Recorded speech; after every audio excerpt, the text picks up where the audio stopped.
All right, guys. Just wanted to do a quick breakdown here of what actually is a property management company. What does a property management company in the context of short term rentals and Airbnbs actually do? And do you need one? Because if you've been in the Airbnb or the short term rental game for any amount of time, you probably have heard a little bit of a negative sentiment about co-hosts, and so I'll get into that really fast. I'll try to keep it snappy for you, and then I want to give you some real life examples of some people who do and don't use co-hosting services or property management services, and you guys can decide and let me know in the comments which one applies to you. So first things first, what is a co host or a property manager for short term rentals? Now, these companies go by a lot of names. Probably the most famous one is Vacasa. It is was at one point, I'm not sure if they are now, a multi-billion-dollar company. And what they did is or what they currently do, is they manage short-term rentals for unit owners. So you go buy a unit, piece of real estate that you say, hey, I want to list this on Airbnb, and then you decide maybe, hey, I don't want to actually manage it myself. I'm not really into the whole respond to guests at 3 in the morning thing. I don't want to deal with hiring cleaners and stocking the unit and making sure there's enough toilet paper, right?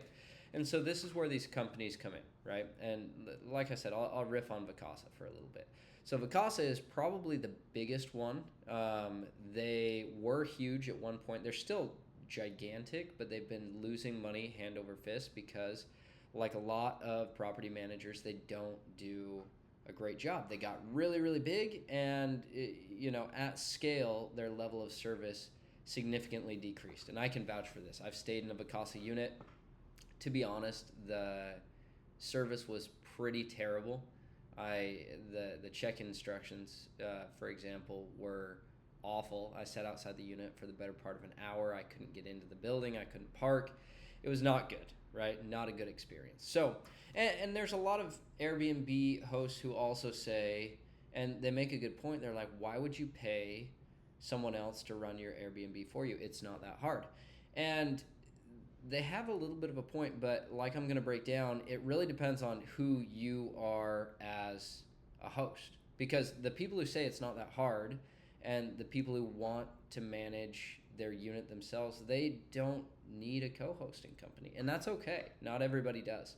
And not everybody needs a gigantic hosting company like Vacasa. No one needs a gigantic hosting company like Vacasa. Really, like, that's kind of scraping the bottom of the barrel. But if you're the kind of person who a co-host or a property management company is right for, it can make your life a lot easier, and you can make a whole lot of money, more than just managing on your own. And so I'll break that down. So pros and cons really fast. Pros of having a property management company are you don't have to do anything. You do way less, right? So you're going to be obviously responsible for major things in the unit. So they are going to, and different companies will help you with things to different degrees, but most of the time you're going to be responsible for furnishing. You're going to have to come out of pocket for that. If you buy the unit, you're going to have to put stuff in it. Most of the time, a good property manager will take pictures. They will list your unit for you on Airbnb and hopefully other platforms if they're smart and they go multi-channel. These people will also handle the day-to-day of the unit. They'll talk to your guests. They will take care of the cleaning of the unit. If there's anything that needs to be taken care of on a day-to-day basis, they're going to cover that. And you basically just get to sit back and get a check at the end of every month.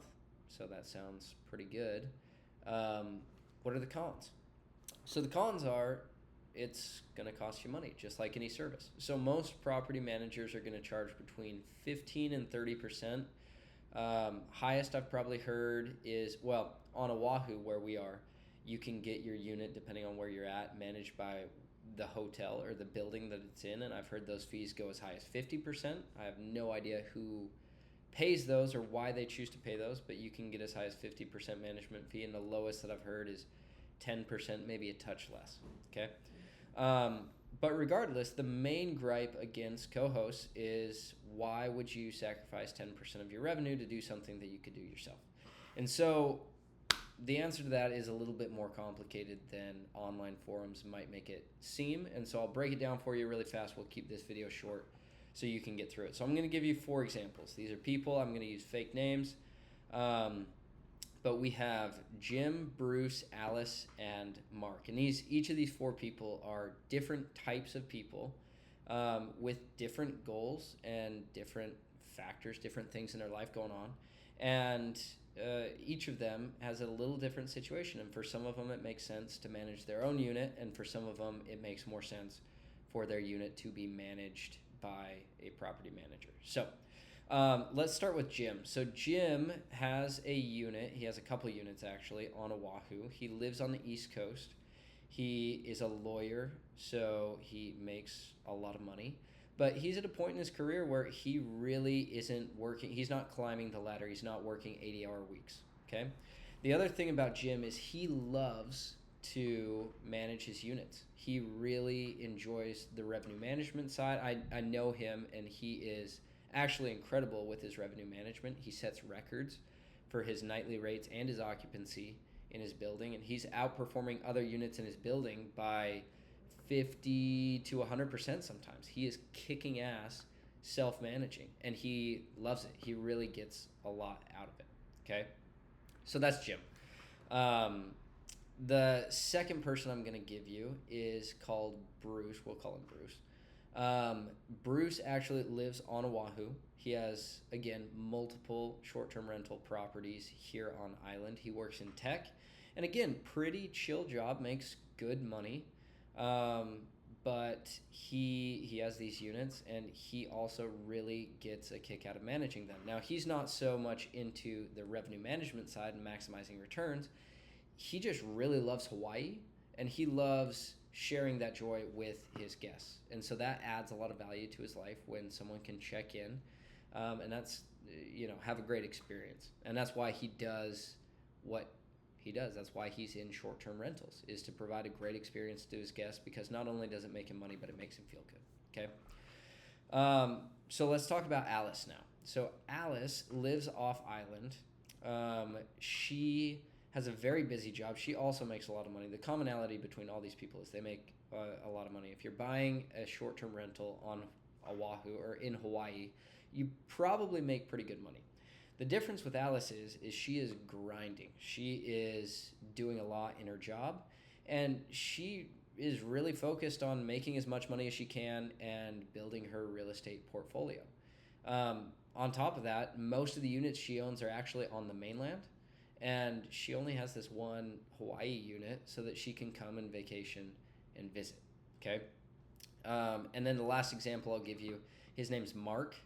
Mark, again, spends a lot of time at his job. He makes a lot of money. He works very, very hard, long hours. He's at an earlier point in his career, so he's kind of climbing the ladder at this point, but he's got some money, and he has a unit on Oahu. Okay.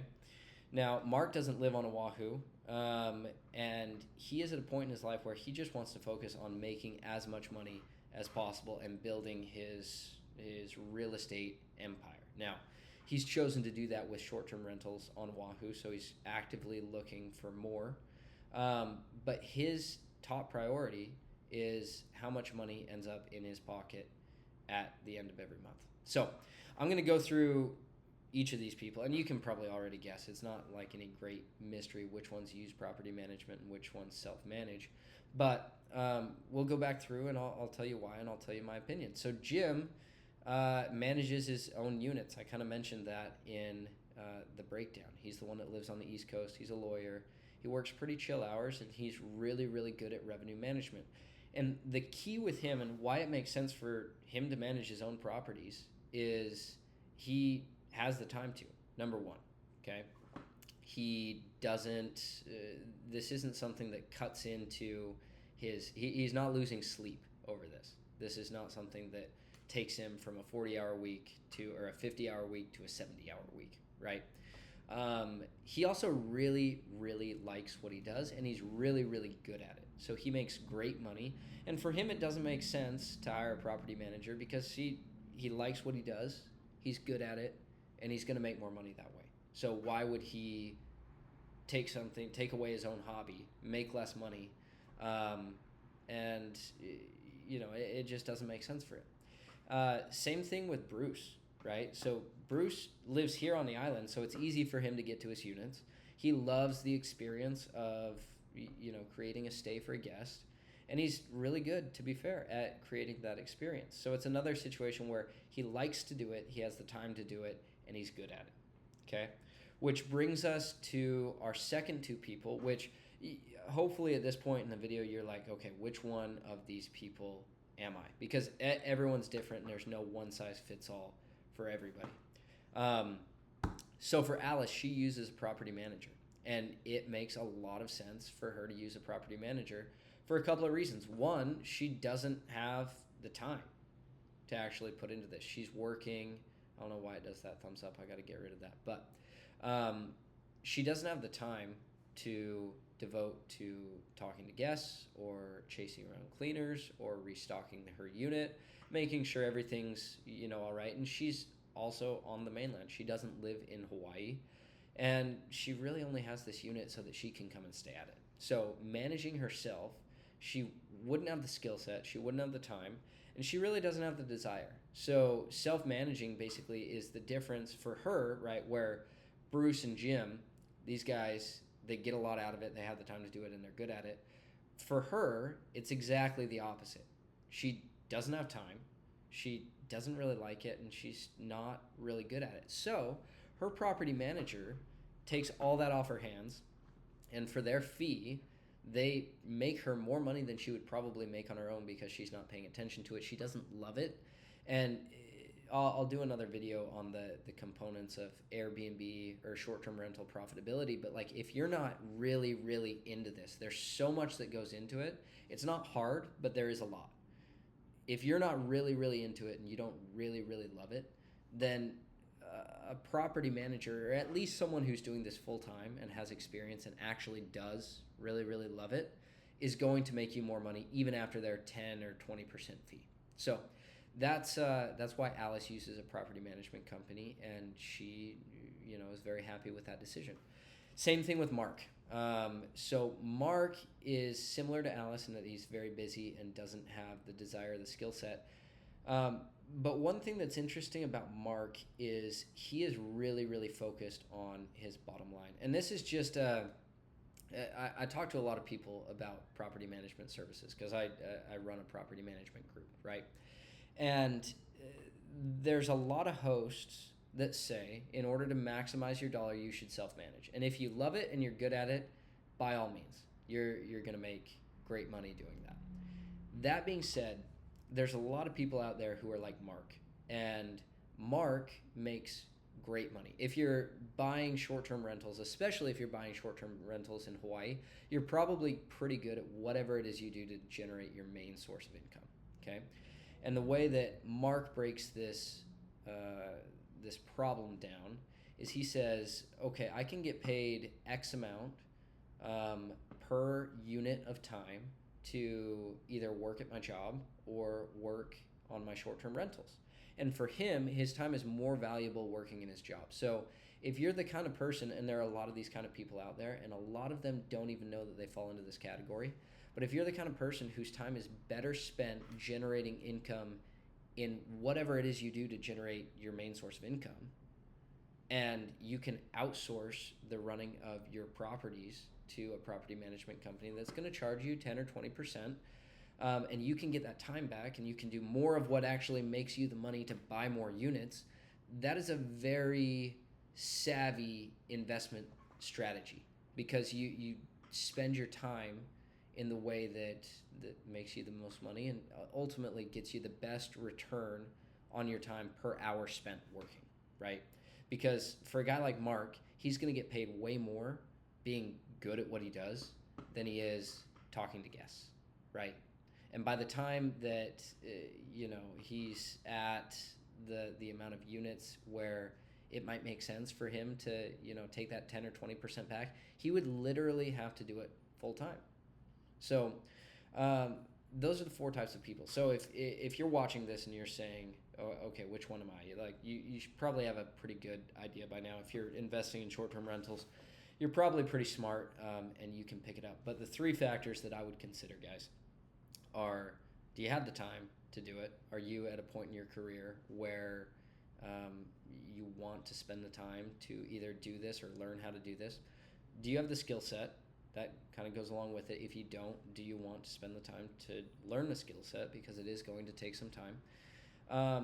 And do you want to do it, right? Because there's a lot of people out there who really get a lot out of hosting their units. And for those people, by all means, like, it is an amazing experience to be able to provide a stay and a memory and a vacation to a guest. Some of these people are coming to Hawaii for, their only 2-week vacation out of the year, where, we're Americans, we're overworked, we don't get time off.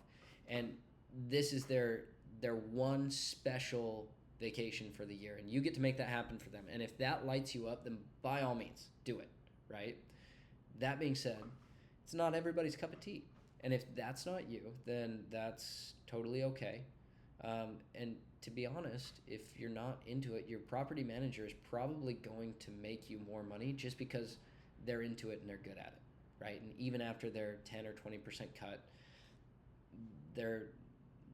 you're going to have more money in your bank account at the end of the day. So, which one are you? Which one of these resonates with? Let me know in the comments. Make sure to like this video if you want to see more videos like it.